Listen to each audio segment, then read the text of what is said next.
Hello वांगशन lovers, welcome back to my channel. आज आप लोग के साथ एक और नया वांगशन फ़ैन फिक्शन शेयर करने वाली हूँ। ये फ़ैन फिक्शन उन लोगों को बहुत पसंद आने वाला है जो बार बार मुझसे कह रहे थे कि वो वांगशन का टीनेज लव देखना चाहते हैं। क्लाउड रिसेस में साथ में पढ़ाई करते करते उनका प्यार कैसे बढ़ता है, ये देखना चाहते हैं। ये फ़ैन फिक्शन काफ़ी ज़्यादा बड़ा है, तो आपको पेशेंटली इस फ़ैन फिक्शन की स्टोरी को सुनना होगा। इस फैन फिक्शन में हम एक जीनियस वोइंग को देखेंगे और एक पोजेसिव लांगवांग जी को देखेंगे। एफएफ की शुरुआत कुछ इस तरीके से होगी कि वोइंग, जेंगशा और हसांग क्लाउड रेसेस अपनी स्टडीज के लिए आए हुए हैं और एक रात वोइंग को एक बहुत ही हॉट और वेट ड्रीम आता है और वो वेट ड्रीम उसने लांगवांग जी को लेकर देखा था। उसने अपने सपने में देखा था कि वो वांग जी के साथ इंटीमेट हो रहा था और उस सपने के बाद से ही उसका वांग जी को देखने का नजरिया पूरी तरीके से बदल जाता है और धीरे धीरे वो वांग जी से प्यार करने लगता है जिसे वो सबसे ज्यादा टीज किया करता था। और वांग जी तो वैसे भी हमेशा से उससे प्यार करता आया था। तो अब इन दोनों की लव स्टोरी कैसे आगे बढ़ेगी, ये देखना बहुत इंटरेस्टिंग होगा। फैन फिक्शन का पार्ट 1 आज आपके साथ शेयर करने वाली हूँ। पार्ट 1 जैसा भी लगे आपको प्लीज कमेंट में जरूर बताइएगा। चैनल पर अगर न्यू हो तो प्लीज चैनल को सब्सक्राइब कर लीजिएगा और चाहो तो मुझे इंस्टाग्राम पर भी फॉलो कर सकते हो। ओके, तो आज का पार्ट शुरू करते हैं। विंग जब नींद से जागता है तो उसका दिल बहुत ज़ोर ज़ोर से धड़क रहा था। उसकी पूरी बॉडी कांप रही थी और उसे बहुत ज़्यादा स्वेट हो रहा था।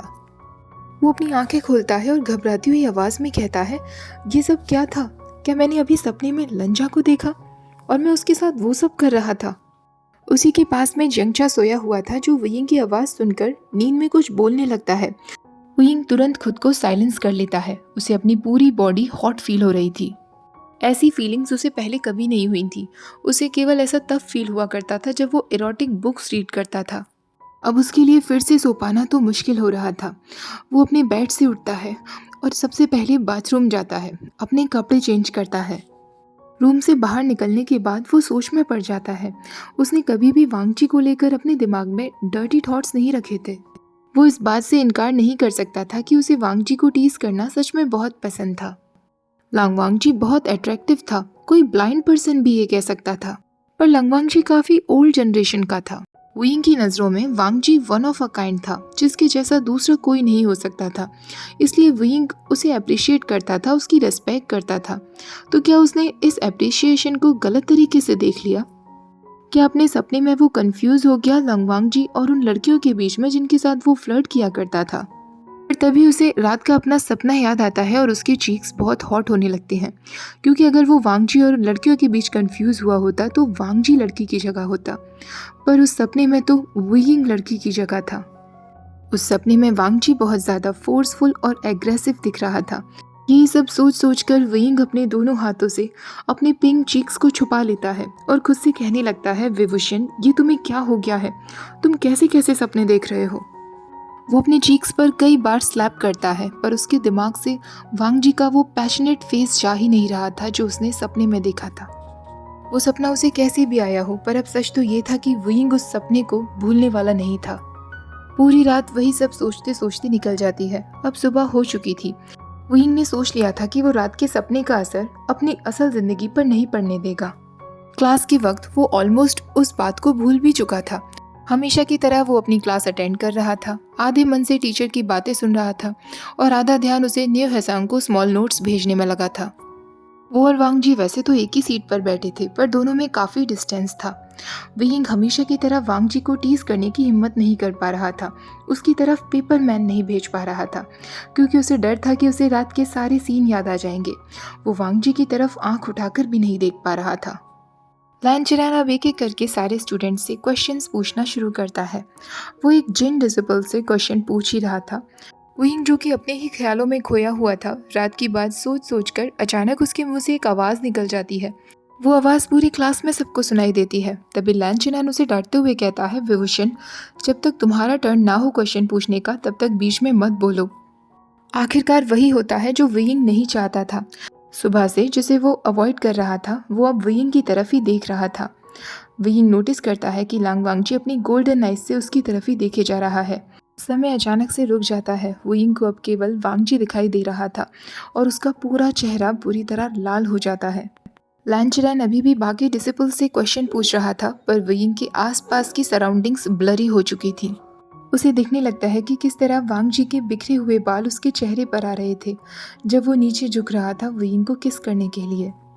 वियिंग वांग जी के बालों को पीछे नहीं हटा पा रहा था क्योंकि वांग जी ने उसके हाथों को अपने फोरहेड रिबन से बांध दिया था। तभी वियिंग अपने होश में आता है। वो देखता है कि वांग जी अभी भी उसकी तरफ देख रहा था और उसके हाथ में ब्रश था जो वो वियिंग को पास करना चाह रहा था। वांग जी वियिंग का नाम लेता है, पर वियिंग को वो सपने वाला वांग जी याद आ जाता है जिससे वो रिक्वेस्ट कर रहा था रुक जाने के लिए, पर वांग जी रुकने के लिए तैयार नहीं था। वियिंग अब बस बहुत बर्दाश्त कर चुका था। वो जल्दी से भागकर जाकर वांग जी के पास से वो ब्रश लेता है और क्लास से भाग जाता है। लैन चिनन और जेंगशा पीछे से उसे आवाज़ देते रह जाते हैं, पर वियिंग किसी की आवाज़ नहीं सुनता। वियिंग अकेले में जाकर सोचने लगता है, ये सब कंटिन्यू नहीं हो सकता। मुझे सब कुछ पहले जैसा नॉर्मल करना होगा। मुझे वांग जी के पास वापस जाकर उससे माफ़ी मांगनी होगी कि मैं इस तरह उसके सामने से भाग आया। ये लंचा की प्रॉब्लम नहीं है, उसकी तो कोई गलती भी नहीं है, बस मैं ही पागल हो गया हूँ। मुझे ही सब कुछ सुधारना होगा। तभी वो देखता है कि पीछे से जेंगशा और हुएसांग उसकी तरफ आ रहे थे। जेंगशा बिल्कुल भी खुश नहीं दिख रहा था। वो उसके पास आकर कहता है, वे वुशन, ये क्या हरकत थी? हुएसांग भी कहता है, वे ब्रदर, इस तरह उस ओल्ड मैन के सामने से आपको भागना नहीं चाहिए था। वो बहुत गुस्से में दिख रहा था। वियिंग कहता है, मैं बस उस बोरिंग लेक्चर में और ज़्यादा नहीं बैठ सकता था, और लैन चिरैन ज़्यादा से ज़्यादा क्या कर लेगा? मुझे रूल्स कॉपी करने की सज़ा मिल जाएगी, वो मैं झेलने के लिए तैयार हूँ। जिंगचा कहता है, पर तुम मॉर्निंग से ही खोए खोए लग रहे हो, तुम्हें हुआ क्या है? वियिंग कहता है, मैं बस कल रात को ठीक से सो नहीं पाया और क्लास में मुझे बोरिंग लग रहा था, इसलिए मैं चला आया। जेंगचा कहता है, क्या सच में? पर क्लास में तुम एकदम अच्छे बच्चे की तरह बिहेव कर रहे थे, पर जैसे ही लांगवांग जी ने तुम्हारी तरफ देखा और अपना ब्रश तुम्हें दिया, तुम उसके सामने से भाग कर आ गए, जैसे तुम उसे देखना बर्दाश्त ही नहीं कर पा रहे हो। वियिंग कहता है, अब इतना भी क्रूल बनना बंद करो जेंगचा, चलो वापस चलते हैं और ब्रेकफास्ट करते हैं, मुझे भूख लगी है। जेंगचा कहता है, तुम हमारे साथ नहीं चल सकते, ओल्ड लैन चरैन ने तुम्हें मिलने के लिए बुलाया है। वियिंग कहता है, ठीक है मैं जा रहा हूँ, पर मेरे लिए ईटिंग हॉल से कुछ खाने के लिए रख लेना। ये मत सोचना कि अब सीधे मेरी फ्यूनरल ही होगी। ज़्यादा से ज़्यादा वो मुझे क्लाउड रेसिस से बाहर निकालेगा और कुछ नहीं करेगा। वियिंग जैसे ही क्लास में एंटर करता है, लैन चिरैन अपनी टीचर टेबल पर बैठा हुआ था और वियिंग के ही मार्क्स को देख रहा था। लैन चिरैन उससे कहता है, वे वुशन, तुम कितनी भी शरारतें क्यों ना करते हो, पर तुम्हारे पास एक ब्राइट माइंड है जिसका मुझे आश्चर्य होता है, क्योंकि आज तक कभी भी तुमने क्लास में अपने टीचर्स की बातों पर तो ध्यान नहीं दिया। तो वे वुशन, क्या तुम मुझे बताना चाहोगे कि तुम इन गेस्ट डिसिपल लेक्चर से बोर क्यों हो जाते हो? वियिंग कहता है, टीचर, सच कहूँ तो आपकी गेस्ट लेक्चर्स बहुत अच्छे होते हैं, अप्रोप्रिएट होते हैं कल्टीवेशन ऑफ थ्योरी को सिखाने के लिए, पर कभी कभी गेस्ट डिसिपल्स को बोर फील हो सकता है। जैसे मैं अपनी बात करूँ तो मैं जांग सेक्ट से आता हूँ। वहाँ एक तालिस्मान मास्टर थे जिनसे मैंने तालिस्मान्स के बारे में बहुत कुछ सीखा, लेकिन जांग सेक्ट में तलवारबाजी और आर्चरी को ज़्यादा माना जाता है, इसलिए मैं उनकी क्लासेस में ज़्यादा इंटरेस्ट लेता हूँ क्योंकि वो मेरी हॉबीज़ हैं। पर मैं फिर भी बहुत ग्रेटफुल हूँ जो मुझे लैन सेक्ट में लेक्चर्स अटेंड करने का मौका मिला है। लैन चिरैन कहता है, ये तुम्हारे पेरेंट्स की वजह से है। शायद तुम्हें नहीं पता होगा, पर तुम्हारी मदर के साथ साथ तुम्हारे फादर ने भी यहाँ लेक्चर्स अटेंड किए थे। वियिंग कहता है, मुझे माँ के बारे में तो पता था, पर फादर के बारे में नहीं पता था। लैन चिरैन कहता है, क्या जांग फेंगमियान ने तुम्हें इस बारे में नहीं बताया? वियिंग कुछ टाइम तक सोचने के बाद कहता है, कोई बात नहीं, वैसे भी मैं अपने सेंटिमेंटलिटीज़ की वजह से अपने सैक लीडर को बॉदर नहीं करना चाहता। लैन चिरैन उसकी बातों से बहुत इम्प्रेस होता है और उससे कहता है, वे वुशन, मैंने तुम्हें मिसजज किया है, शायद मुझे तुमसे माफ़ी मांगनी चाहिए। आज मेरे पास ज़्यादा समय नहीं है क्योंकि मुझे और भी ड्यूटीज़ अटेंड करनी है, पर अगर तुम चाहो तो मैं तुम्हें तुम्हारे पेरेंट्स के बारे में और भी बहुत कुछ बताना चाहूँगा। मैं ज़्यादा कुछ तो नहीं जानता, पर जितना भी जानता हूँ मैं चाहता हूँ कि तुम्हें पता होना चाहिए। वियिंग खुश होते हुए कहता है, टीचर, आपको माफ़ी मांगने की ज़रूरत नहीं है और मुझे बहुत अच्छा लगेगा अपने पेरेंट्स के बारे में जानकर। लैन चिरैन कहता है, फिर ये डिसाइड हो चुका है, लेक्चर्स के बाद तुम यहाँ रुका करोगे। आज तक कोई भी ऐसा स्टूडेंट नहीं रहा जिसे मैंने इम्प्रूव ना किया हो। तुम ब्रिलियंट हो और तुम्हें नर्चर किया जाना चाहिए। ऐसा कहकर लैन चिरैन उसे वहाँ से जाने के लिए कह देता है। जैसे ही वियिंग वहाँ से जाने वाला था, अचानक लैन चिरैन उसे फिर से आवाज़ लगाते हुए कहता है, वे वुशन, शिचैन ने मुझे बताया कि तुम और वांग जी फ्रेंड बन चुके हो। वियिंग को फिर सब कुछ याद आ जाता है। लैन चिरैन से बात करते करते वो एक सेकंड के लिए भूल ही गया था कि वो मॉर्निंग से क्यों उसे अवॉइड कर रहा था। वो यिंग चिरैन से कहता है, इस बारे में मैं कुछ नहीं कह सकता कि आपका नेफ्यू मेरी दोस्ती पसंद करेगा या नहीं। चिरैन कहता है, वैसे तो वांग जी को हमेशा अकेले रहना ज़्यादा अच्छा लगता है, पर अगर तुम उसके साथ दोस्ती कर चुके हो तो मैं बस इतना कहना चाहूँगा कि उसकी स्टडीज़ पर कोई असर मत आने देना और उसे अच्छे से ट्रीट करना। वो यिंग कहता है, ऑफ कोर्स लंचा सब कुछ बेस्ट डिजर्व करता है। तभी लैन चिरैन कहता है, वेरी वेल, अब तुम्हें अपनी पनिशमेंट के लिए जाना चाहिए।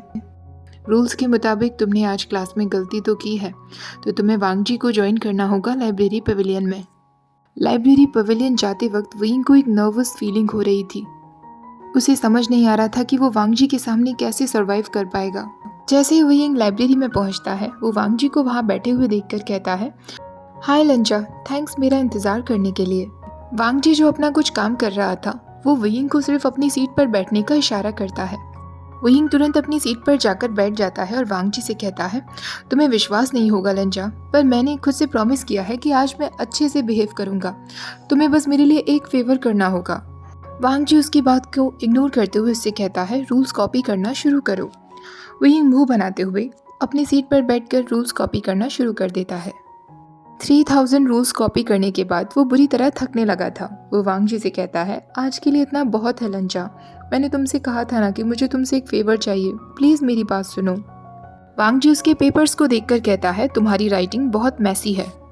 विंग कहता है, हाँ पता है मुझे, वैसा भी मैं कौन सा पब्लिक यूज के लिए लिख रहा हूँ।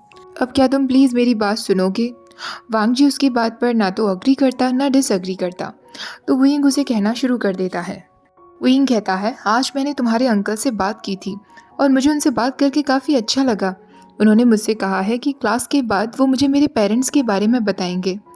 लंजा, मैं उनके बारे में ज़्यादा कुछ नहीं जानता हूँ, पर जिस तरह तुम्हारे अंकल ने मुझसे बात की, मेरा मन है कि मैं उन्हें कुछ गिफ्ट दूँ, पर मुझे समझ नहीं आ रहा कि मुझे उन्हें क्या देना चाहिए। क्या तुम थोड़ी मेरी मदद करोगे। वांग जी फाइनली उसकी तरफ देखता है तो विंग कहता है, क्या तुम नेक्स्ट वीक मेरे साथ सई टाउन चलोगे।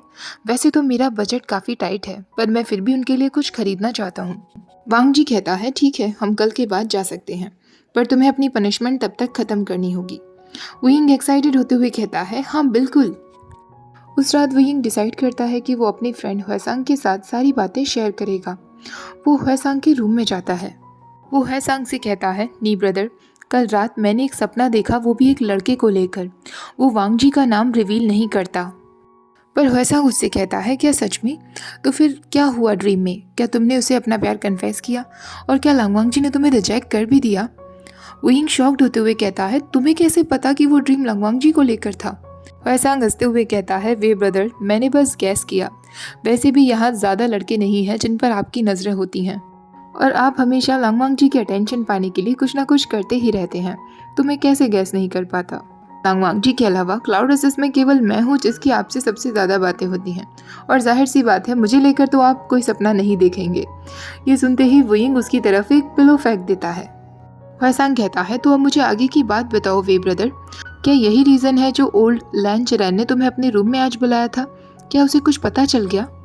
विंग कहता है, नहीं, मैं तुमसे इसलिए शेयर कर रहा हूँ क्योंकि वो ड्रीम काफ़ी फिल्दी था, काफ़ी डर्टी था।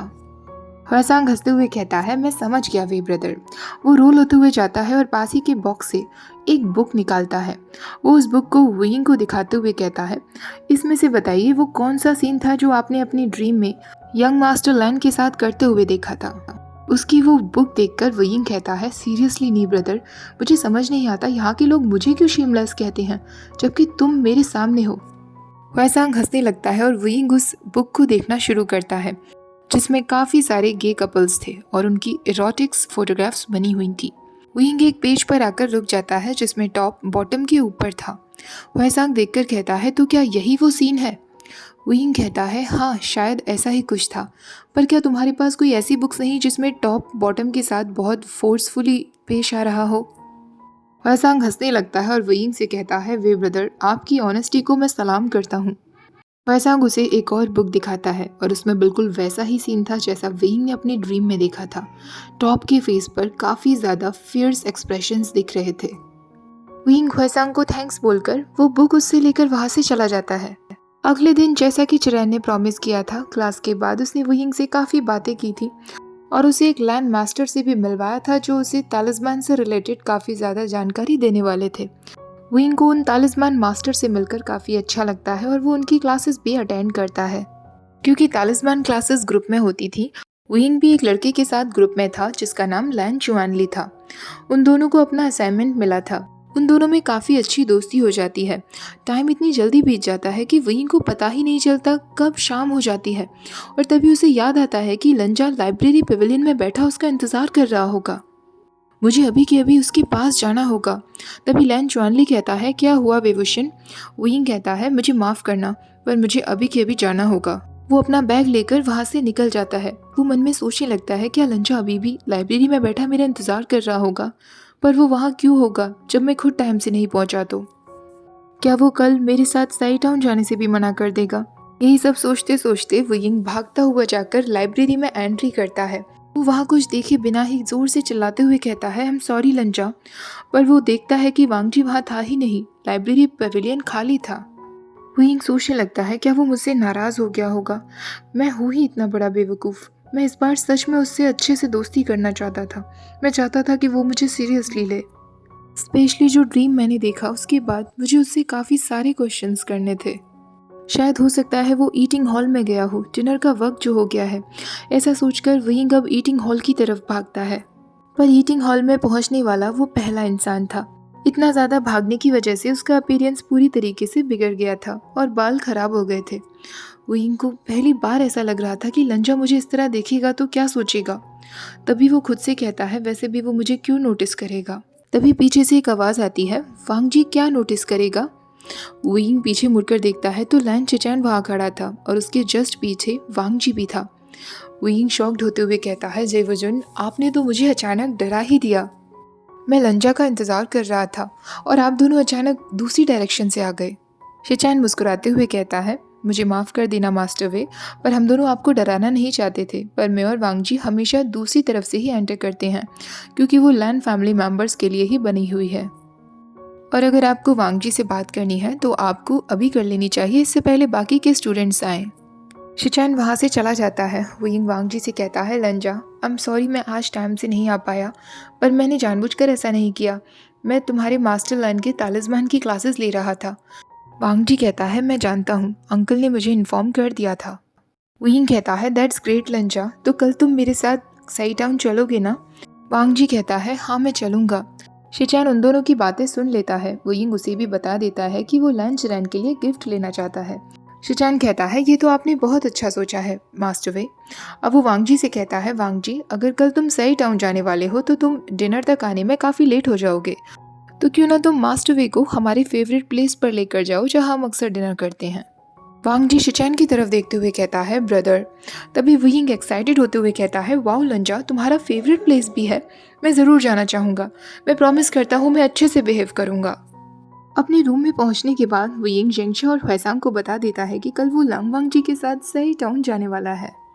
ह्वेसांग चुपके से उसे एक पेपर देता है जिस पर लिखा हुआ था, वे ब्रदर तुम तो प्लेयर निकले, इतनी जल्दी चांस मार लिया, कल लंग वांगजी के साथ डेट पर भी जा रहे हो। वुयिंग भी उसे एक पेपर देते हुए कहता है, ऐसा कुछ भी नहीं है ह्वेसांग, लंजा बस मेरे लिए एक फेवर कर रहा है और तुम्हें ये सब में ज़्यादा नहीं पढ़ना चाहिए। ह्वेसांग फिर से उसे एक पेपर देते हुए लिखता है, आप इतने ज़्यादा कावर्ड क्यों बन रहे हैं वे ब्रदर, आप तो बहुत बहादुर हैं। आप जाकर सीधे उसे प्रॉपर तरीके से कोड क्यों नहीं कर लेते और उसे प्रपोज क्यों नहीं कर देते? विंग एकदम से शॉक्ड रह जाता है और उससे कहता है, चुप रहो ह्वेसांग। पर वो मन में सोचने लगता है, ह्वेसांग ने कुछ गलत भी नहीं कहा। ऐसा क्या है जो मुझे रोक रहा है लंजा को अप्रोच करने से? अगर मैं चाहता हूँ कि लंजा भी मुझे उस तरीके से देखे जैसा मैंने उसे अपने सपनों में देखा था, तो मुझे कम से कम उसके साथ एक रियल फ्रेंडशिप की शुरुआत तो करनी ही होगी। विंग को कोई फर्क नहीं पड़ता था कि पूरा कल्टीवेशन वर्ल्ड या उसका सेक्ट उसके बारे में क्या सोचता है। फिलहाल वो बस ये जानना चाहता था कि लंगवांगजी उसके बारे में क्या सोचता है। और अगर वो लंजा के मन के बारे में जानने की कोशिश भी नहीं करेगा तो उसे जिंदगी भर अफसोस होगा। अगर लंजा उसे पसंद नहीं करता होगा तो वो सिंपली उससे ना कर देगा और विंग कोशिश करना भी बंद कर देगा। यही सब सोचते हुए विंग सो जाता है और वो कल के लिए बहुत एक्साइटेड था क्योंकि लंजा के साथ ये उसकी पहली डेट जो होने वाली थी। ओके गाइस, पार्ट 1 को मैं यही ख़त्म करती हूँ। जैसा कि मैंने कहा कि इस स्टोरी के साथ आपको पेशेंट रहना पड़ेगा। स्टोरी बहुत ब्यूटीफुल है, इसमें जेलसी भी है, पोजेसिवनेस भी है और मोस्ट इंटरेस्टिंग पार्ट है कि हमारे विंग और वांगजी यहाँ टीनेज हैं। आई होप आप लोगों को आज का पार्ट पसंद आया होगा। वीडियो अच्छी लगी हो तो प्लीज़ वीडियो को लाइक शेयर, चैनल को सब्सक्राइब करना मत भूलिएगा। Thank you for watching. Bye bye.